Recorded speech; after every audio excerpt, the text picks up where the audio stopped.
ಕಾಲಿದೆ ಅಂತ ಅದು ಕೆಲಸ ಮಾಡ್ತಿದೆ ಅಂತ ಅಲ್ಲ, ಅದು ಕೆಲಸ ಮಾಡ್ತಿದೆಯೋ ಇಲ್ಲೋ ಅಂತ ತಿಳ್ಕೊಳ್ಳೋದು ತುಂಬಾ ಮುಖ್ಯ.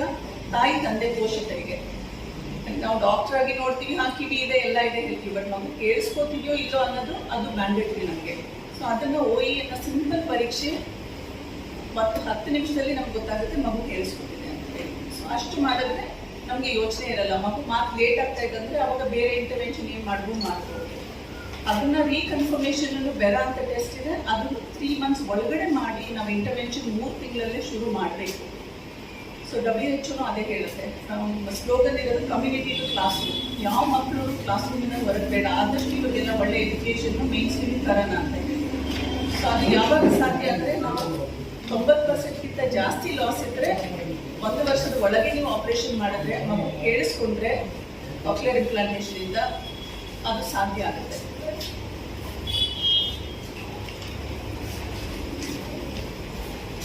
ಇದು ಆಕ್ಚುಲಿ ಹಾಸ್ಪಿಟಲ್ ಬರ್ಬೇಕಾದ್ರೆ ಆ ಡಾಕ್ಟರ್ಸ್ ಇರ್ತಾರೆ, ಅವ್ರು ಆಗಲೇ ಈ ಒಂದು ಅವೇರ್ನೆಸ್ ಸ್ಪ್ರೆಡ್ ಮಾಡಿಬಿಟ್ರೆ ತುಂಬಾ ಈಸಿ ಆಗೋಗುತ್ತೆ.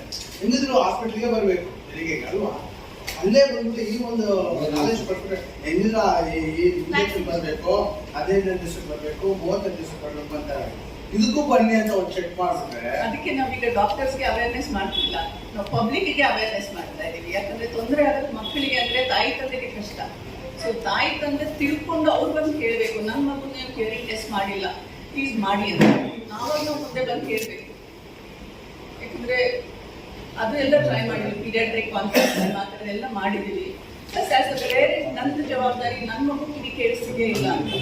ಈಗ ನನ್ನ ಮಗು ಕಿವಿ ಸರಿ ಇಲ್ಲ, ಬೆಳೆದಿಲ್ಲ ಅಂತ ನಾನು ಹೋಗ್ತೀನಿ, ಈ ಮಗು ಕಿವಿ ಯಾಕೆ ಬೆಳೆದಿಲ್ಲ ಅಂತ ಮೊದಲೇ ಯಾಕೆ ಹೇಳಿಲ್ಲ ಅಂತ ತುಂಬಾ ಪೇರೆಂಟ್ಸ್ ಕ್ವೆಶ್ಚನ್ ಮಾಡ್ತಾರೆ. ಅಲ್ಟ್ರಾಸೌಂಡ್ ಅಲ್ಲಿ ಗೊತ್ತಾಗ್ಲಿಲ್ವಾ, ಪ್ರೆಗ್ನೆನ್ಸಿಯಲ್ಲಿ ಗೊತ್ತಾಗಿಲ್ವಾ ಅಂತ ಹೇಳಿ. ಸೊ ಬರೀ ಅದು ಬೆಳವಣಿಗೆ ಪಾಪ ತಾಯಂದ್ರಿಗೆ ಮಗು ಅಳಲ್ಲ, ಪಾಪ ಚೆನ್ನಾಗಿ ನಿದ್ದೆ ಮಾಡುತ್ತೆ, ಏನು ತೊಂದರೆ ಇಲ್ಲ, ಇದನ್ನ ಹೇಳಕ್ ಗೊತ್ತು. ಕಾರಣ ಕಿವಿ ಕೇಳಿಸಲಿಲ್ಲ ಅದಕ್ಕೆ ಅಂತ ಗೊತ್ತಾಗುತ್ತೆ. ಸೊ ಅದನ್ನ ನಾವು ಹೇಳ್ತಾ ಇದೀವಿ. ಈಗ 3 ತಿಂಗಳು ಮಗುವಲ್ಲೇ ಬೆಚ್ಚು ಬೀಳುತ್ತೆ ಶಬ್ದಕ್ಕೆ. ಹೌದು ಮೇಡಮ್, ಹುಟ್ಟಿದ ತಕ್ಷಣನೇ ಮಗು ಇವಾಗ ಮಾತಾಡ್ತಾ ಇದ್ರೆ ನಾವು ಯಾರು ಮಾತಾಡ್ತಾ ಇದ್ರೆ ಸೌಂಡಿಗೆ ಅವರನ್ನು ನೋಡ್ತಾರೆ. ಯೂಶಲಿ ಶಬ್ದಕ್ಕೆ ಬೆಚ್ಚು ಬೀಳುತ್ತೆ, ಸ್ಟಾರ್ಟಿಂಗ್ ರಿಫ್ಲೆಕ್ಸಸ್ ನಮ್ದು ಅದಿರುತ್ತೆ, ಆಮೇಲೆ ರೆಕಗ್ನೈಸ್ ಮಾಡಿ ತಿರುಗುತ್ತೆ ಆ ಸೈಡ್ಗೆ ಎಲ್ಲ. ಸೊ ತಾಯಿ ತಂದೆಗೆ ಏನಾಗ್ಬಿಡುತ್ತೆ, ಅವ್ರ ಡೇ ಟು ಡೇ ಆಕ್ಟಿವಿಟಿಲಿ ಮಗುಗೆ ಜ್ವರ ಬಂದ್ರೆ ಮಾತ್ರ ಅಟೆನ್ಷನ್ ಕೊಡ್ತಾರೆ, ಮಗು ತಿನ್ಲಿಲ್ಲ ಅಂದ್ರೆ ಅಟೆನ್ಷನ್ ಕೊಡ್ತಾರೆ, ನೋಡ್ಲಿಲ್ಲ ಅಂದ್ರೆ ಗಮನ ಕೊಡಲ್ಲ. ಈ ವೈಬ್ರೇಷನ್ ಯಾವುದು ಎಚ್ಚರ ಆಗಲ್ಲ ಆಗುತ್ತೆ.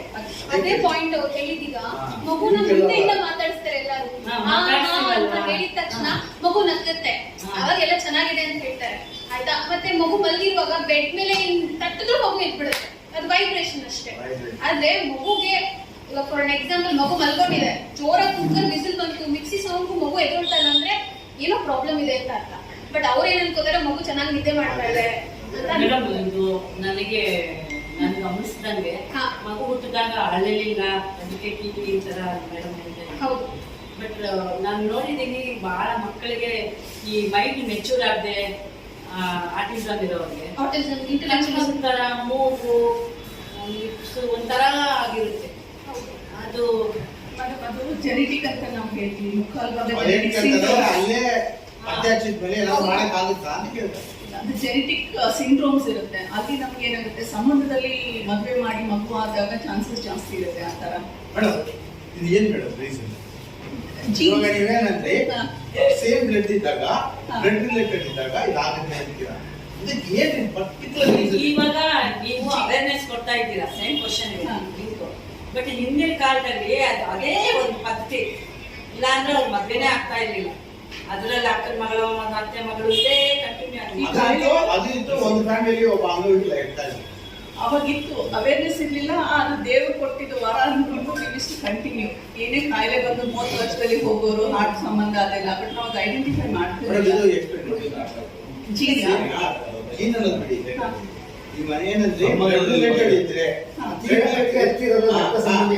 ಏನಂದ್ರೆ ಏನಕ್ಕೆ ಈ ತರ ಒಂದು ಇದು ಬರುತ್ತೆ ಡಿಫೆಕ್ಟ್ ಅಂದ್ರೆ ಜೀನ್ ಅಲ್ಲಿ ಮಲ್ಟಿಪಲ್ ಯಾವುದೇ within the same family inbreeding ಆದಾಗ ಜೀನ್ ಅಲ್ಲಿ ವ್ಯತ್ಯಾಸ ಬಂದೇ ಬರುತ್ತೆ, ಎರರ್ ಆಗೇ ಆಗುತ್ತೆ ಮಲ್ಟಿಪ್ಲೈ ಆದಾಗ. ಏನಕ್ಕೆ ಅಂದ್ರೆ ನನ್ಗೂ ಗೊತ್ತಿಲ್ಲ ಮೇಡಮ್ ಹೊಸದಾಗಿ ಬೇರೆಯವ್ರು ಮಾಡ್ಕೊಂಡಿರೋದು ಕೂಡ ಹಂಗಾಗಿರೋದು. ಅದು ಕಡಿಮೆ ಚಾನ್ಸಸ್. ಈ ಜೀನ್ ಅಂದ್ರೆ ಇದೆಲ್ಲ ಬಯೋಕೆಮಿಸ್ಟ್ರಿ ಇರುತ್ತೆ ನಮ್ಗೆ. ಪ್ರೋಟೀನ್ ಆಲಿಲ್ಸ್ ಅಂತ ಹೇಳ್ತೀವಿ ನಾವು. ಈ ಒಂದು ಅಮೈನೋ ಆಸಿಡ್ ಫಾರ್ಮೇಶನ್ ಅಲ್ಲಿ ಒಂದು ಜೀನ್ ಕ್ರೋಮೋಸೋಮ್ಸ್ ಏನಿದೆ ಅದರಲ್ಲಿ ಜೀನ್ಸ್ ಇರುತ್ತೆ. ಆ ಅಮೈನೋ ಆಸಿಡ್ ಅಲ್ಲಿ ಯಾವುದೋ ಒಂದು ಮಿಸ್ ಆಯ್ತು, ಇಲ್ಲ ಟ್ರಾನ್ಸ್ಲೋಕೇಟ್ ಆಯ್ತು, ವೇರಿಯೇಷನ್ ಆಯ್ತು ಅಂದ್ರೆ ಬಂದ್ಬಿಡುತ್ತೆ ಅದು. ಸೊ ಅದನ್ನ ಜೀನ್ ಥೆರಪಿ ಎಲ್ಲ ಇದೆ. ಹಿಯರಿಂಗ್ ಲಾಸ್ ಅಲ್ಲಿ ಒಂದು ಜೀನ್ ಥೆರಪಿಯಲ್ಲಿ ಟ್ರೀಟ್ಮೆಂಟ್ ಇದೆ, ಬಟ್ ಅದು ಒಂದೇ ಒಂದು ಜೀನ್ ಇದಕ್ಕೆ ಮಾತ್ರ ಇರೋದು. ಬಟ್ ಅದು ನಮ್ಮ ಇಂಡಿಯಾಲಿಲ್ಲ, ಅಬ್ರಾಡ್ ಅಲ್ಲಿ ಇಟ್ಸ್ ಆನ್ ಟ್ರಯಲ್ ಬೇಸಿಸ್ ಇದೆ. ನಮ್ಮ ಇಂಡಿಯಾಲಿ ಏನು ಬಂದಿಲ್ಲ ಅದೆಲ್ಲ. ಸೊ ನಾವು ಹೇಳೋದು ಅಟ್ಲೀಸ್ಟ್ ನಾವು ತಿಳ್ಕೊಂಡಿದೀವಿ ಇದರಿಂದ ತೊಂದರೆ ಆಗುತ್ತೆ, ಆದಷ್ಟು ಅವಾಯ್ಡ್ ಮಾಡೋದು ಬೆಟರ್. ಇನ್ ದ ಫ್ಯಾಮಿಲಿ ಮದುವೆಗಳಾಗೋದು ಆದಷ್ಟು ಪ್ರೆಗ್ನೆನ್ಸಿಯಲ್ಲಿ ಫಸ್ಟ್ 3 months ತಾಯಿಗೆ ಚೆನ್ನಾಗಿ ಊಟ ನೆಮ್ಮದಿ ಇದ್ರೆ ಹೆಲ್ತಿಯಾಗಿ ಬೆಳೆಯುತ್ತೆ. ಯಾಕಂದ್ರೆ ಬೆಳೆಯೋದೇ ನಮಗೆ 4 ವಾರದಿಂದ 10 ವಾರ ಪ್ರೆಗ್ನೆನ್ಸಿಯಲ್ಲಿ. ಆ ಟೈಮಲ್ಲಿ ತಾಯಿಗೆ ಏನೋ ಇನ್ಫೆಕ್ಷನ್ ಆಯಿತು, ಊಟ ಸರಿಗಿಲ್ಲ, ಏನೋ ತೊಂದರೆಗಳಿರುತ್ತೆ ಅಂದರೆ ಒಳಗಡೆ ಒಂದೊಂದು ಮಕ್ಕಳಿಗೆ ಕಿವಿ ಒಳಗಡೆ ಕಾಫಿಯಾನೇ ಬೆಳೆದಿರಲ್ಲ, ಆವಾಗ ನಮಗೆ ಈ ಆಪ್ಷನ್ಸು ಇರಲ್ಲ. ಸೊ ಅದೆಲ್ಲ ಆಗೋದು ಫಸ್ಟ್ 3 months ಅಲ್ಲಿ. ಸೊ ಆದಷ್ಟು healthy pregnancy, healthy delivery is most important. And sometimes ಏನಾಗುತ್ತೆ, ರುಬೆಲ್ಲಾ ಅಂತ ವ್ಯಾಕ್ಸಿನೇಷನ್ ನಾವು ಕೊಡ್ತಾ ಇದ್ದೀವಿ, ಆದರೂ ಕೂಡ ಸ್ವಲ್ಪ ಮಕ್ಕಳಿಗೆ ರುಬೆಲ್ಲಾ ಅಂತ ಆಗ್ಬಿಟ್ಟು ಹಾರ್ಟು, ಕಿವಿ, ಕಣ್ಣು 3 ತೊಂದರೆಗಳು ನಾವು ನೋಡ್ತೀವಿ. ಸೊ ಇದೆಲ್ಲ awareness is only way as a mother should take care. Madam, ಅತಿ ಹತ್ತಿರದ ರಕ್ತ ಸಂಬಂಧಿಗಳಲ್ಲಿ ಮದುವೆ ಆಗುವ ಒಂದೇ ಕಾರಣನ, ಪ್ರಮುಖ ಕಾರಣನ, ಬೇರೆ ಕಾರಣಗಳು ಇದಾವೆ? ಬೇರೆ ಕಾರಣಗಳಿದೆ. ಯಾವ್ಯಾವ? ಅದನ್ನ ಹೇಳಿ, ಲೋ ಬರ್ತ್ ವೆಯ್ಟ್ ಅಂತ. ಮಗುದ ವೆಯ್ಟ್ ನಮ್ದು ನಾರ್ಮಲ್ 2.5 ಅಂತ ಹೇಳ್ತೀವಿ, ಅದಕ್ಕಿಂತ ಕಡಿಮೆ ಇತ್ತು ಮಗು ವೆಯ್ಟ್ ಅಂದ್ರೆ ಆವಾಗ ಹೇರ್ ಸೆಲ್ಸ್ ಅಂತ ಏನಿದೆ ಅದು ಡ್ಯಾಮೇಜ್ ವೆರಿ ಸೆನ್ಸಿಟಿವ್. ಅದು ಇರಿವರ್ಸಿಬಲ್ ಡ್ಯಾಮೇಜ್. ಈಗ ಬೇರೆ ಯಾವುದೇ ಡ್ಯಾಮೇಜ್ ಆದರೂ ರೀಜನರೇಟ್ ಆಗೋ ಚಾನ್ಸಸ್ ಇರುತ್ತೆ. ಹೇರ್ ಸೆಲ್ಸ್ ರೀಜನರೇಟ್ ಆಗಲ್ಲ. ಒಂದ್ಸರಿ ಡ್ಯಾಮೇಜ್ ಆಯಿತು ಅಂದರೆ ಮುಗಿದೋಯ್ತು. ಸೊ ಲೋ ಬರ್ತ್ ವೆಯ್ಟ್ ಅಂತ ಹೇಳ್ತೀವಿ. ಇನ್ನೊಂದು ಹೈಪಾಕ್ಸಿಯಾ ಅಟ್ ಬರ್ತ್, ಹುಟ್ಟಿದ ತಕ್ಷಣ ಅಳ್ಳಿಲ್ಲ ಅಂದರೆ. ಆಮೇಲೆ ಇನ್ಕ್ರೀಸ್ ಬಿಲಿರುಬಿನ್. ನಾವು ಜಾಂಡಿಸ್ ನಾರ್ಮಲ್ ಅಂತ ಹೇಳ್ತೀವಿ, 3 ದಿನದಲ್ಲಿ ಬರುತ್ತೆ ಮಗುಗೆ ಜಾಂಡಿಸ್, ಅದು ನಾರ್ಮಲ್ ಫಿಸಿಯೋಲಾಜಿಕಲ್ ಅಂತ. ಲಿಮಿಟ್ ಸ್ವಲ್ಪ ಜಾಸ್ತಿ ಆಯಿತು ಅಂದರೆ ಅದಕ್ಕೆ ಬಿಕಮ್ಸ್ ಪೆಥಾಲಜಿಕಲ್. ಸೊ ನಾವು ಮಾನಿಟರ್ ಮಾಡಬೇಕು ಬ್ಲಡ್ಡಲ್ಲಿ ಎಷ್ಟಿದೆ ಅಂಶ ಜಾಂಡಿಸ್ದು, ಕಾಮಾಲೆ ಅಂತ ಹೇಳ್ತೀವಲ್ಲ. ಸೊ ಅಕಸ್ಮಾತ್ 18ಗಿಂತ ಜಾಸ್ತಿ ಇದೆ ಅಂದರೆ ಹೇರ್ ಸೆಲ್ ಡ್ಯಾಮೇಜ್ ಆಗೋ ಚಾನ್ಸಸ್ ಇರುತ್ತೆ. ಸೊ ಆದರೂ ಅಲ್ಲಿವರೆಗೂ ಹೋಗೋದಕ್ಕೆ ಬಿಡಬಾರ್ದು. ಅಕಸ್ಮಾತ್ ಆದರೂ ಕೂಡ ಟ್ರಾನ್ಸ್ಫ್ಯೂಷನ್ ಆಪ್ಷನ್ಸ್ ಎಲ್ಲ ಇದೆ. ಸೊ ಅದು ಬಂದು, ಆಮೇಲೆ ಇನ್ಫೆಕ್ಷನ್, ಟಾರ್ಚ್ ಇನ್ಫೆಕ್ಷನ್ ಅಂತ ನಾವೇನು ಹೇಳ್ತೀವಿ. ಪ್ರೆಗ್ನೆನ್ಸಿಯಲ್ಲಿ ಫಸ್ಟ್ 3 months ಅಲ್ಲಿ Darshan versus Sudeep, star wars starts. ಮಗು ಹಿಯರಿಂಗ್ ಲಾಸ್ ಆಗಿ ಹುಟ್ಟುತ್ತೆ, ಇಲ್ಲ ಹುಟ್ಟಿರೋ ನಾರ್ಮಲ್ ಇದ್ದು ಆಮೇಲೆ ಬರ್ತಾ ಹಿಯರಿಂಗ್ ಲಾಸ್ ಆಗುತ್ತೆ. ಈಗ ನಮ್ಮ ಇನ್ಸಿಡೆನ್ಸ್ 4,000 to 5,000 ಮಕ್ಕಳಲ್ಲಿ ಅಂದರೆ it's quite a high incidence. So actually world standard ಎಷ್ಟಿದೆ? ವರ್ಲ್ಡ್ ಇಂಡಿಯಾದು 4 to 5 ಇದೆ. ವರ್ಲ್ಡಲ್ಲಿ ಐ ಥಿಂಕ್ 1 to 2. ಮಕ್ಕಳಲ್ಲಿ ಅಷ್ಟಿಲ್ಲ, ಅಡಲ್ಟಲ್ಲಿ ಇದೆ ವರ್ಲ್ಡಲ್ಲಿ. ಮಕ್ಕಳಲ್ಲಿ ನಮ್ಮಲ್ಲೇ ಜಾಸ್ತಿ ಇರೋದು ಇಂಡಿಯಾದಲ್ಲಿ. ಕಿವಿ ಕೆಲಸ ಇದ್ರೆ ಮಾತು ಬರಬೇಕು. ಹೌದು. ಸೊ ಅದು ನಮ್ದು ಒಂದು ಶೀಟಲ್ಲಿ ಕೊಟ್ಟಿದ್ದೇವೆ. ಈಗ ನಮ್ದು ಕಿವಿ ಏನಂದ್ರೆ ಬರೀ ಒಂದು ಟ್ಯೂಬ್ ಮಾತ್ರ, ಒಂದು ಮಾಧ್ಯಮ ಶಬ್ದ ಹೋಗೋದಕ್ಕೆ. ಅದು ಮೆದುಳಿಗೆ ತಲುಪಿದ್ರೆ ಮಾತ್ರ ಮೆದುಳಿಗೆ ತಿಳಿಯುತ್ತೆ ಇದು ಶಬ್ದ, ಇದು ಮ್ಯೂಸಿಕ್, ಇದು ಗಲಾಟೆ ಅಂತ. ತಿಳುವಳಿಕೆ, ಮಾತು ಎಲ್ಲ ಮೆದುಳಲ್ಲೇ ಡೆವಲಪ್ ಆಗ್ತದೆ. ಸೊ ಅದಕ್ಕೆ ನಾವು ಹೇಳ್ತೀವಿ 2 ವರ್ಷದ ಒಳಗಡೆ ನೀವು ಏನು ಮಾಡಿದ್ರೆ ಯೂಸ್ಫುಲ್. ಅದಾದ್ಮೇಲೆ ಏನೇ ಮಾಡಿದ್ರು ಕೂಡ ಕೇಳಿಸ್ಕೊಡುತ್ತೆ ಮಗು, ಕಲಿಯೋದು ಕಮ್ಮಿ, ಅರ್ಥ ಮಾಡ್ಕೊಳ್ಳೋದು ಕಮ್ಮಿ. ಸೊ ಎಲ್ಲದರಲ್ಲೂ ಕಾಂಪ್ರಮೈಸ್ ಆಗುತ್ತೆ. ಯಾವ್ದು ನಾವು ಬೇಗ ಮಾಡಿ ನಾರ್ಮಲ್ ಕೊಡಬಹುದು, ಕೊಡೋಣ. ಯಾವ್ದು ಆಗಲ್ಲ. ನಮ್ಗೆ ಇವಾಗ ಡಮ್ ಅಂಡ್ ಡಫ್ ಎರಡೂ ಇರುತ್ತೆ, ಬಟ್ ಟೂ ಇಂಟೆಲಿಜೆಂಟ್ ಇರ್ತಾರೆ. ಅವ್ರಿಗೆ ನಾವು ಇಂಟೆಲಿಜೆನ್ಸ್ ಬಗ್ಗೆ ಕ್ವೆಶ್ಚನ್ ಮಾಡ್ತಾನೆ ಇಲ್ಲ, ಬರೀ ಹಿಯರಿಂಗ್ ಅದ್ರ ರಿಲೇಟೆಡ್ ಟು ಸ್ಪೀಚ್ ಬರಲ್ಲ. ಮೇಡಮ್, ಈಗ ಜೀನ್ ಬಂದು ಎವರಿ ಬಾಡಿಯಲ್ಲಿ 2 ಕಾಪಿ ಇರುತ್ತೆ ಅಲ್ವಾ? ಅದರಲ್ಲಿ ಅಂದ್ರೆ ಅಪ್ಪ ಮತ್ತೆ ಅಮ್ಮ ಇಬ್ಬರಿಗೂ 2 ಕಾಪಿ ಇರುತ್ತೆ. ಅದ್ರಲ್ಲಿ ಡಿಫೆಕ್ಟಿವ್ ಜೀನು ಇರುತ್ತೆ, ಅದು ಮೋರ್ ಅಟ್ರಾಕ್ಟಿವ್ ಈ ಹುಟ್ಟ ಮಗುಗೆ. ಸೊ ಇಂಥದ್ರಿಂದ ಕೂಡ ಹೆಚ್ಚು ಬರುತ್ತೆ ಅಂತ ರಿಸರ್ಚ್ ಸೇಸ್. ಕ್ರೋಮೋಸೋಮಲ್ ಅನಾಮಲಿ ಇದ್ದಾಗ ಒಂದು ಕ್ರೋಮೋಸೋಮಲ್ ಅನಾಮಲಿ ರಿಸೆಸಿವ್ ಅಂತ ಇರುತ್ತೆ. ಅದು ಒಳಗಿರುತ್ತೆ ರಕ್ತದಲ್ಲಿ, ಬಟ್ ತೋರಿಸ್ಕೊಡಲ್ಲ, ಅಂದ್ರೆ ಹೊರಗಡೆ ಎಕ್ಸಿಬಿಟ್ ಆಗಲ್ಲ, ಬಂದಿರಲ್ಲ. ಸೊ ಚೆಕ್ ಮಾಡಿದ್ರೆ 15 ವಯಸ್ಸಾದ್ರೆ ಹಿಂಗೆ ಬಂದು. ಬಟ್ ಇದು ಏನಾಗುತ್ತೆ, ಅಪ್ಪ ಅಮ್ಮಂದು ಇಗ್ನೋರೆನ್ಸ್, ಮನೇಲಿರೋರು ಇಗ್ನೋರೆನ್ಸ್ ಅನುಭವಿಸೋದು ನಾವು.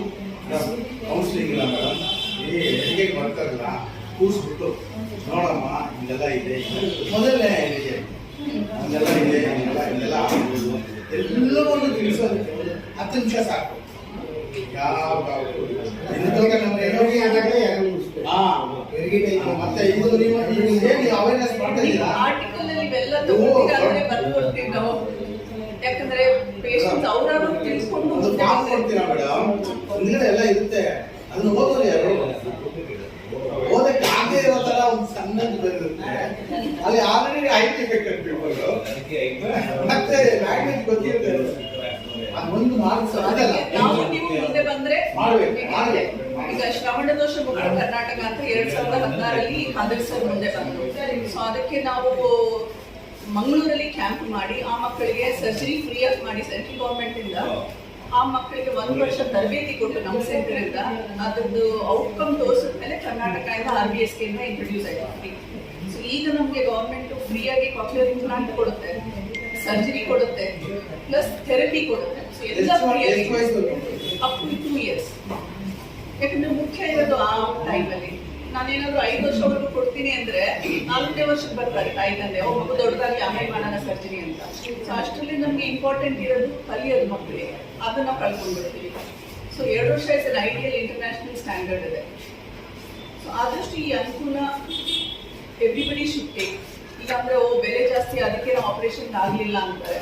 ಈಗ ಫ್ರೀ ಆಗಿ ಕೊಟ್ಟ ಮೇಲೆ ಅದ್ರ ಅನುಕೂಲ ತಗೋಬೇಕು. ಈ ಡಿಫೆಕ್ಟ್ ಇರ್ತಕ್ಕಂಥ ಮಕ್ಕಳು ಹೆಚ್ಚಿಗೆ ಈಗ ರೂರಲ್ ಅಲ್ಲಿ ಕಾಣ್ತಾರೆ. ರೀಸನ್ ನೀವು ಕೊಡೋ ಅವೇರ್ನೆಸ್ ಅರ್ಬನ್ಗೆ ಸೀಮಿತವಾಗಿದೆ. ಎಲ್ಲರೂ ಅವ್ರ ಕೆಲಸದಲ್ಲಿ ಇಟ್ಕೊಂಡು ಇದನ್ನೆಲ್ಲ ಓದಿ ತಿಳ್ಕೊಳ್ಳೋ ಮನಸ್ಥಿತಿ ಇರಲ್ಲ. ಆದಷ್ಟು ನಿಮ್ಮ ಈ ಅವೇರ್ನೆಸ್ ಪ್ರೋಗ್ರಾಮ್ ಅಲ್ಲ ಸರ್, ನಾವು ಜಮಖಂಡಿಯಲ್ಲಿ ಕ್ಯಾಂಪ್ ಮಾಡಿದ್ದೀವಿ, ಗುಲ್ಬರ್ಗ ಅಲ್ಲಿ ಮಾಡಿದ್ದೀವಿ, ಬೆಲ್ಗಾಮಲ್ಲಿ ಮಾಡಿದ್ದೀವಿ, ಹೊಸಕೋಟೆಯಲ್ಲಿ ಮಾಡಿದ್ದೀವಿ. ನಾವು ಒಂದು ಸಣ್ಣ ಆರೋಪಿ ನಮ್ಮ ಟೀಮ್ ಇರೋದೇ ನಾವು 6-7 ಜನ. ಒಬ್ಬ ಆಡಿಯಾಲಜಿಸ್ಟ್. ನಿಮ್ಮ ಶಕ್ತಿಗೆ ಮಾಡ್ತಿದ್ದೀರಾ? ನಾನು ಜನರಲ್ ಆಗಿ ಹೇಳ್ತೀನಿ, ನಾನು 14 ವರ್ಷದಿಂದ ಇದೆ. ಇದು ಬಿಟ್ಟರೆ ಬೇರೆ ಏನು ಮಾಡಲ್ಲ. ನಮ್ಮ hearing and awareness and prevention and treatment to the extent ಈ ಮಕ್ಕಳಿಗೆ ನಾವು hand holding up to college ಲೆವೆಲ್ವರೆಗೂ ಮಾಡ್ತೀವಿ. ಸರ್ಜರಿ ಮಾಡಿ ಬಿಡಲ್ಲ. ಸರ್ಜರಿ ಆದ್ಮೇಲೆ ಅವ್ರಿಗೆ ಇನ್ನೇನೇನು ತೊಂದರೆ ಬರುತ್ತೆ, ಸೈಕಾಲಜಿಕಲ್ ಏನು ಇಶ್ಯೂ ಬರುತ್ತೆ, ಕ್ಲಾಸ್ ರೂಮ್ ಅಲ್ಲಿ ಗೊತ್ತಾಗುತ್ತೆ. ಅದ್ರ ಜೊತೆ ನಮ್ಗೆ ಡಿಗ್ರಿ ಇರ್ತಾರೆ. ಸೊ ಅವರು ಕೂಡ ಅವೇರ್ನೆಸ್ ಪ್ರೋಗ್ರಾಮ್ ಬಗ್ಗೆ ಮಾತಾಡಿ ಬೇರೆ ಮಕ್ಕಳಿಗೆ ಇಂಪ್ಲಾಂಟ್ ಆಗೋಕ್ಕೆ ಎಷ್ಟು ಇಂಪ್ಲಾಂಟ್ ಕರ್ನಾಟಕ ಗವರ್ಮೆಂಟ್ ಇಂದ ಅವೈಲೇಬಲ್ ಇರುತ್ತೆ, ಪಾಲಿಸಿ ಮೇಕಿಂಗ್ ಹೆಂಗ್ ಮಾಡಬೇಕು, ಇದ್ರ ಬಗ್ಗೆ ಎಲ್ಲ ಎಕ್ಸ್ಪ್ಲೈನ್ ಮಾಡ್ತಾರೆ. So this is a basically awareness program.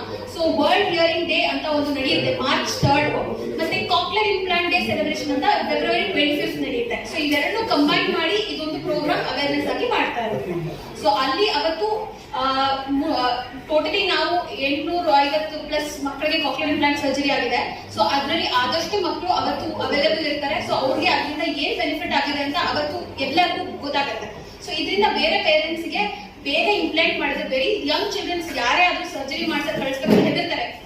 ಚಿಕ್ಕ ಮಗು 6 ತಿಂಗಳು 1 ವರ್ಷದ ಮಗು ಸರ್ಜರಿ ಅಂದ್ರೆ ಯಾರಾದ್ರೂ ಹೆದರ್ತಾರೆ.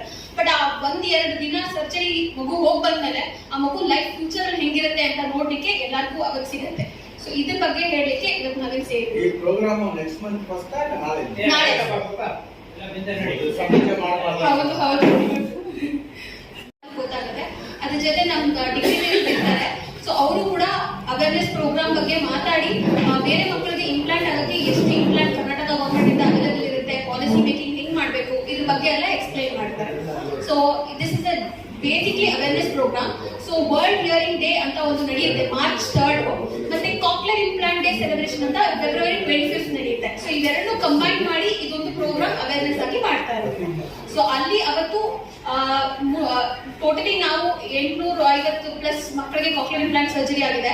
ಸೊ ಅದರಲ್ಲಿ ಆದಷ್ಟು ಮಕ್ಕಳು ಅವತ್ತು ಅವೈಲೇಬಲ್ ಇರ್ತಾರೆ. ಸೊ ಅವ್ರಿಗೆ ಅದರಿಂದ ಏನ್ ಬೆನಿಫಿಟ್ ಆಗಿದೆ ಅಂತ ಅವತ್ತು ಎಲ್ಲರಿಗೂ ಗೊತ್ತಾಗುತ್ತೆ. ಸೊ ಇದರಿಂದ ಬೇರೆ ಪೇರೆಂಟ್ಸ್ಗೆ ಬೇಗ ಇಂಪ್ಲಾಂಟ್ ಮಾಡಿದ್ರೆ ವೆರಿ ಯಂಗ್ ಚಿಲ್ಡ್ರನ್ಸ್ ಯಾರೇ ಆದ್ರೂ ಸರ್ಜರಿ ಮಾಡ್ಸಕ್ ಕಳಿಸ್ಬೇಕು ಹೆದರ್ತಾರೆ. ಚಿಕ್ಕ ಮಗು 6 ತಿಂಗಳು 1 ವರ್ಷದ ಮಗು ಸರ್ಜರಿ ಅಂದ್ರೆ ಯಾರಾದ್ರೂ ಹೆದರ್ತಾರೆ. ಬಟ್ ಆ 1-2 ದಿನ ಸರ್ಜರಿ ಮಗು ಹೋಗ್ ಬಂದ್ಮೇಲೆ ಆ ಮಗು ಲೈಫ್ ಫ್ಯೂಚರ್ ಅಲ್ಲಿ ಹೆಂಗಿರುತ್ತೆ ಅಂತ ನೋಡ್ಲಿಕ್ಕೆ ಎಲ್ಲರಿಗೂ ಅವತ್ತು ಸಿಗುತ್ತೆ. ಸೊ ಇದ್ರ ಬಗ್ಗೆ ಹೇಳಲಿಕ್ಕೆ ಇವತ್ತು ನಾವೇನ್ ಸೇರಿದ್ವಿ. ಈ ಪ್ರೋಗ್ರಾಮ್ ನೆಕ್ಸ್ಟ್ ಮಂತ್ ಫಸ್ಟ್ ನಾಳೆ